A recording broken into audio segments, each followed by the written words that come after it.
Berhasil? Enggak mas, soalnya dia sayang sama istrinya juga, sayang sama aku juga, cuma saya nggak tahu lagi harus gimana mas. Ya kita jalanin aja mas, yang penting saya nyaman, sama-sama nyaman. Saya juga nyaman sama dia, dilindungin sama dia, ya mau gimana lagi. Teman kantor saya seumuran bapak saya.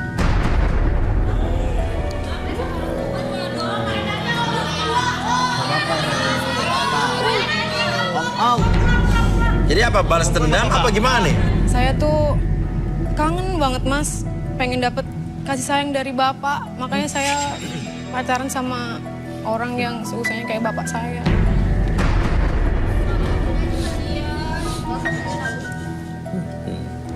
Oke. Dan sekarang kamu masih cinta dengan bapak kamu tapi kan? Saya sampai sekarang sayang banget sama bapak saya mas, tapi bapak saya nggak pernah sayang sama saya mas. Selalu disiksa saya. Yang paling parah pernah apa dilakukan bapak kamu? Pas lagi hujan mas, saya diseret-seret mas di jalan raya sama bapak saya. Rambut saya ditarik-tarik mas. Padahal saya ini manusia, anaknya dia loh mas. Bukan hewan saya ini.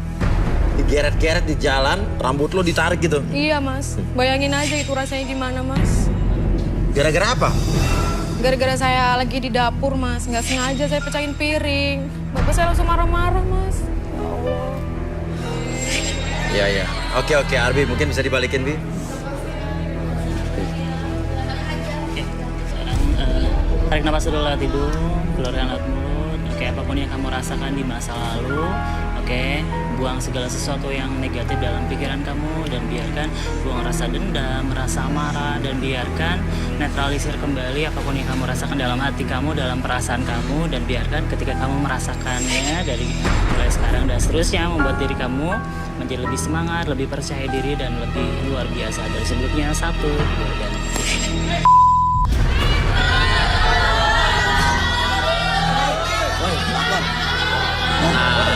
Dia begini ada sebabnya. Kita nggak boleh ngejat seorang, kita harus kasihan sama dia juga. Kenapa saya dikasihanin? Apa? Kenapa saya dikasihanin? Oh nggak dikasihanin. Sekarang gini aja. Setiap orang pasti punya yang namanya masa lalu, punya yang namanya penderitaan, punya yang namanya kisah pilu dalam hidup. Namun, seberapa besar kisah pilu atau penderitaan seorang itu mungkin kadarnya berbeda-beda. Oke. Hubungan dengan bapak kamu baik-baik saja? Baik. Yakin? Baik, bapak saya sayang sama saya mas. Bapak saya tuh lembut, baik, ganteng lagi mas. Sayang sama saya. Oke. Gimana kalau kita telepon bapak kamu? Buat apa mas telepon bapak saya? Nggak apa-apa. Nggak usah lah mas. Jawab telepon aja. Sudah datang aja. Ya udah. saya Boleh, ambil- coba teleponnya dia. Iya, Mas. Telepon nomor 20. Telepon.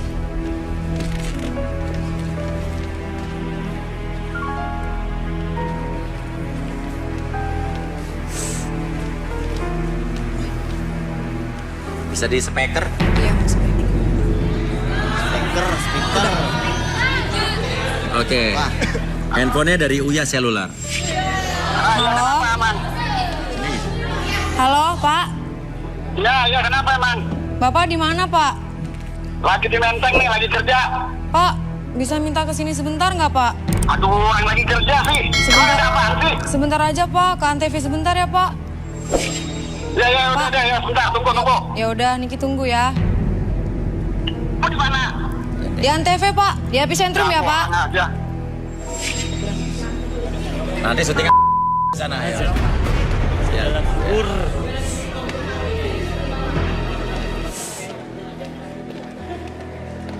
Berarti dekat sini ya, dekat jauh ya. Oke, Arbi. Ini mungkin bisa kita bisa bantu dia Iya. supaya dia menghilangkan bebannya, trauma penyiksaannya. Bisa. Penyiksaan. Apa? Penyiksaan apa Mas? Apa? Penyiksaan. Oh enggak, penyiksaan beban hidup kamu aja. Trauma yang macam-macam sama mantan-mantan kamu. Saya nggak pernah disiksa. Iya nggak apa-apa, tapi ada kalanya kita meluapkan emosi kita, semua penderitaan kita lewat suatu kegiatan yang akan dilakukan sama Pak Arbin. Coba aja, kamu akan ngerasa enak kok. Ya, coba aja, ya. Langsung sekarang. Langsung sekarang, ya. Ya.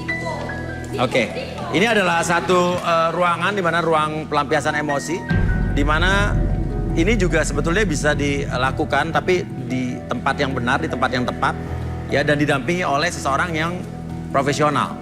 Ya, ada kalanya kita mungkin ini kita mungkin kalau lagi kesel, kita teriak aja yang kenceng, wow, untuk keluarin emosi-emosi kita.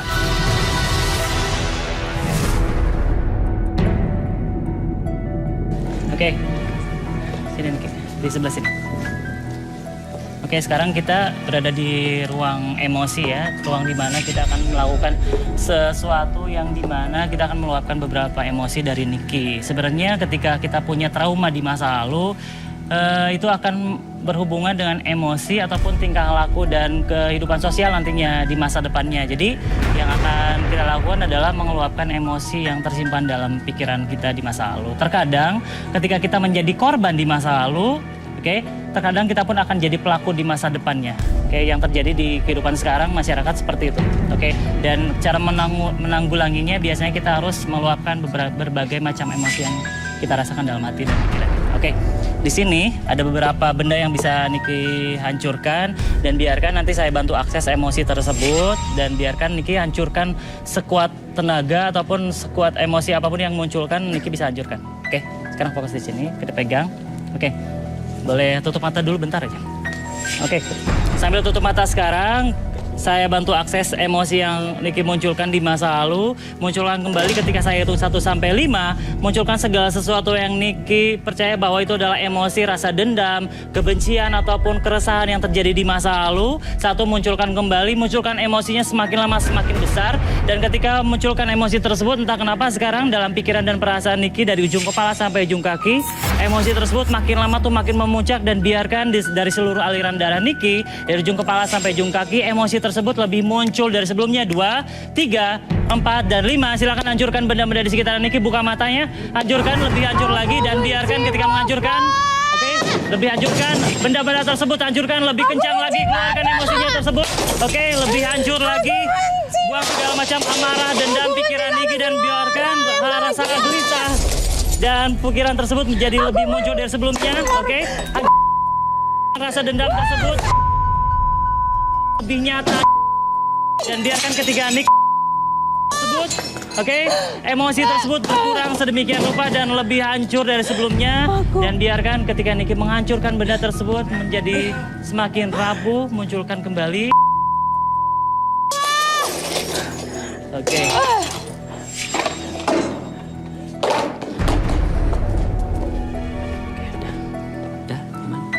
Di sini. Ada yang luka? Ada.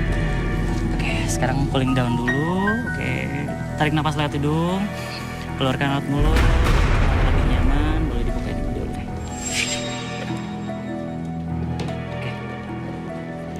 Dibuka dikit ya, buka.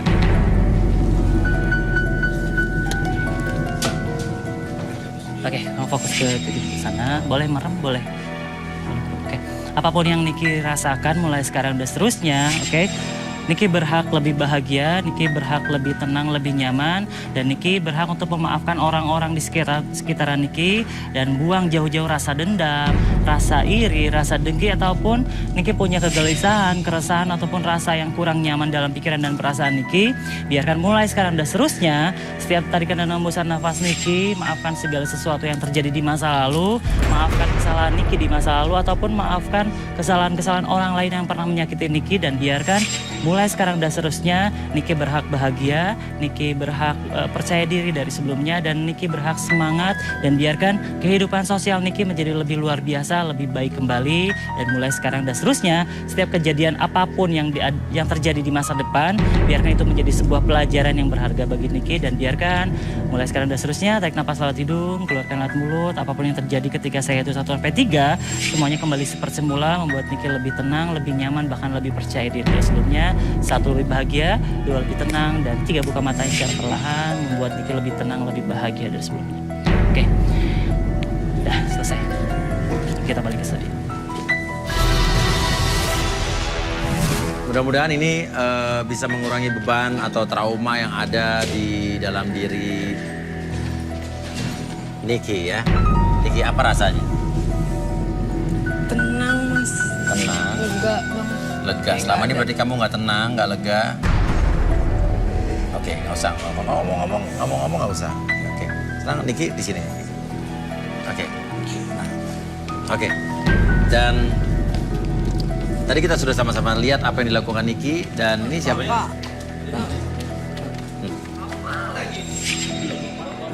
Bapak siap? Saya bapaknya Niki. Oh, bapaknya Niki yang tadi. Niki! Aku takut pak. Kenapa bapak disuruh ke sini? Bapak kan lagi kerja. Ada masalah apa lagi? Ini apa sih ikut-ikutan kayak gini? Udah sekarang kamu pulang ya, pulang. Kamu pulang aja sekarang pulang. Malu-maluin aja pakai ikut acara kayak gini. Iya benar Pak. Iya, Bapak kenapa marah? Saya nggak usah ikut-ikut kayak gini. Iya. Malu-maluin aja, pulang. Ayo pulang. Ayo pulang ayo. Oke. Sekarang gini, Niki kenapa ketakutan sama bapaknya? Kau bilang bapaknya baik, orangnya lembut, nggak pernah kasar. Ini bikin malu, pulang ayo pulang. Pak, aku juga capek. Aku capek pak. Bapak sakitin saya terus. Aku ini anak bapak. Udah berapa kali Bapak Bapak bilang? sama aku pak. Salah apa aku? Aku tuh sayang sama bapak. Tapi bukan begini caranya, ini malu-maluin tau nggak? Ditonton semua orang nih. Apa yang perlu dilihat dari bapaknya Niki ini? Kok dia merong? Kok dia marah-marah begini? Udah pulang ya. Pulang. Ya. Bapak tenang dulu, Pak. Saya bisa merasakan di sini marah bukan sembarang marah. Oh, bukan sembarang marah. Apa tuh? Seperti ada, bahkan bisa dibilang dendam. Nanti dulu. Ini kan anaknya sendiri ya, tapi kenapa dia dendam ya? Bukan urusan lo.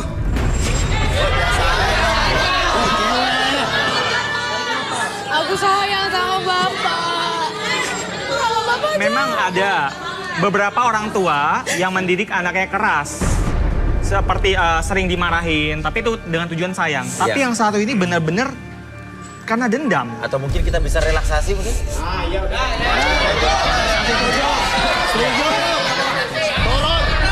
Itu bohong. Ada bohong itu. Nggak percaya. Bapak duduk. Duduk. Semua itu bohong. Ini udah berkali-kali. Iya, duduk. Semua itu bohong tau. Iya dari Gigi Pak. Gigi kan? Gigi Ben. Duduk. Bohong nih, ini bohong nih. Jangan percaya. Oke. Arbi silakan Bi.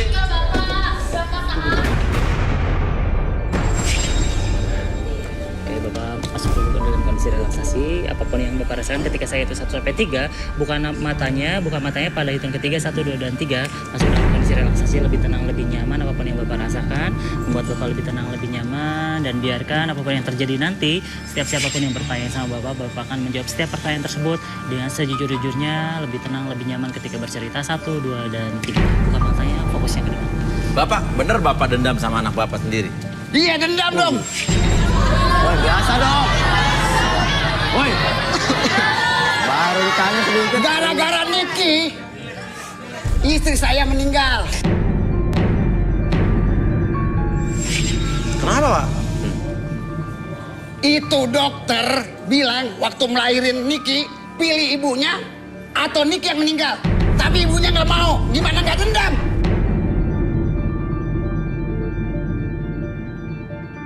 Kalau saya milih ibunya, karena apa? Bisa bikin anak lagi. Allah, Malu meninggal. Gara-gara lo tuh. emang udah takdirnya, Pak. Setelah dia lahir, saya nggak bisa kerja yang lainnya. Oh, jadi Bapak lihat setelah dia lahir? Ya. Jadi Niki ini bawa sial dalam hidup saya. Itu bukan salah Niki, Pak. Bayangin aja. selama 20 tahun ini saya nggak. Ini kalau dipikir-pikir nih, saya punya rencana mau aja nih ke om biar saya punya duit.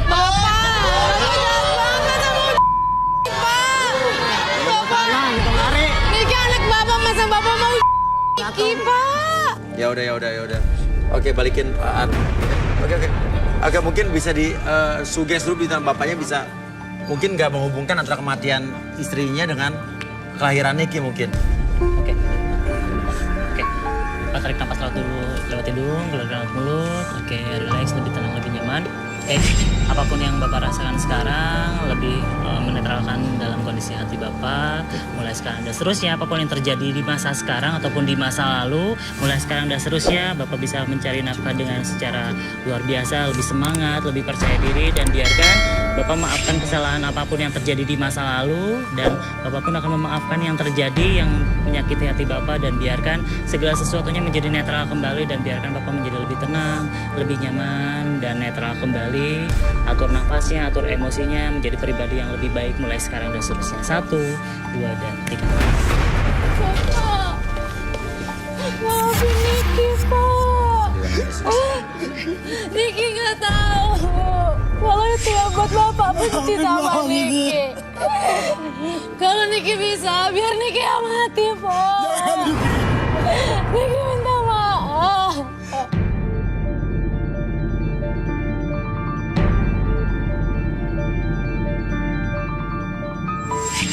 Di sini Bapak di sini bisa berdiri di sini, Pak. Iya. Niki mau pilih yang mana? Kedua laki-laki ini Ari dan Didi masih tertarik dengan Niki? Masih. Niki, gimana? Aku tanya sama Bapak, Mas. Hah? Tanya sama Bapak, kira-kira mana yang menurut Bapak baik buat Niki? Bapak udah punya jodoh buat kamu, Mas Niko namanya. Tapi ya untuk zaman sekarang ini Bapak mengalah. Bapak serahkan semua pada Niki karena yang merasakan, yang melakukan itu Niki. Ya udah kalau gitu Mas, kayaknya saya nggak bisa milih di antara dua laki-laki. Kenapa? Soalnya saya mau ngabisin waktu. Udah sama bahagia. Bapak. Saya mau nikmati waktu saya sama Bapak. Mas Uya, ini acara cari jodoh ya? Iya, Pak. Boleh nggak kalau saya ikut? Iya, boleh.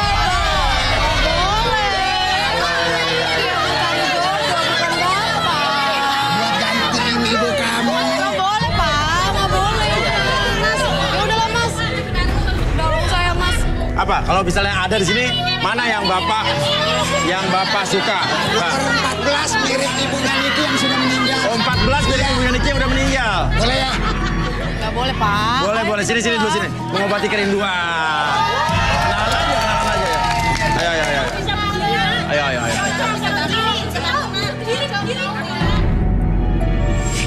Oke. Mendadak pingsan gua. Ya, ngobrol. Jangan gitu. Kenapa? Oh iya. Ya. Ini mirip ibunya Niki ya. Mirip banget. Siapa tahu bisa jadi ibu tirinya Niki Ya ya. Niki yang mirip ya. Ya udah. Kenalan aja. Ya, Bapak. Anto. Ya, saya Kaila. Jangan panggil Bapak lah. Ih, Bapak nggak boleh ganggu. Oke. Silakan kembali lagi, selamat ya. Kamu dapat jodoh aki-aki. Oke, Ari dan Didi maaf tidak ada yang Ya udah, dipilih tapi Mas. kita nggak bisa maksa. Aku pulang dulu sama Bapak Oke, ya. semoga hidup kamu selanjutnya bahagia. Kasih. Ya. Makasih, Mas. Nomor 14. Ih, Bapak. Oke. Ya udah, Ari dan Didi silakan bisa ke ruang PIV. Aduh, hari ini cukup mengharukan sekali apa yang terjadi di garis tangan pemirsa. Dan buat pemirsa yang ingin mencoba mencari jodohnya, menyelesaikan permasalahannya di sini, menceritakan kisah hidupnya di sini, boleh DM ke Instagram kita di @garistanganantv. Kehilangan membuat kita belajar untuk menerima dan mensyukuri dengan apa yang masih kita miliki. Cintailah dan hargailah apa yang kita miliki sekarang. Saya Uya Kuya. Saya Arbi. Rudi. Sampai jumpa lagi di Garis Tangan.